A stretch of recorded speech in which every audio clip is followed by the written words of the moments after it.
Andrada Park. At nakita niyo naman naglalakad na kami.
Ala, oh my god.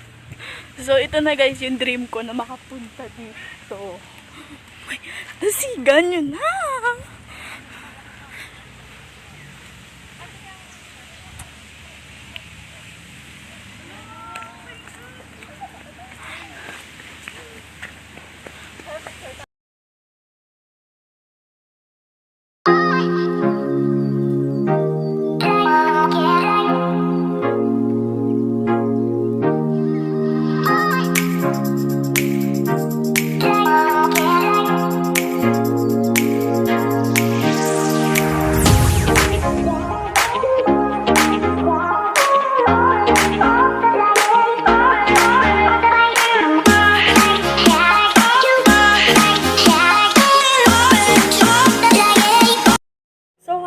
nandito na ako sa bahay at kanina na nakauwi na ako at so yun guys, hindi ko na videohan lahat kasi nga nag-selfie kami. So yun, at sana patuloy niyo akong suportahan sa aking mga vlog at maraming salamat sa lahat na nag-subscribe.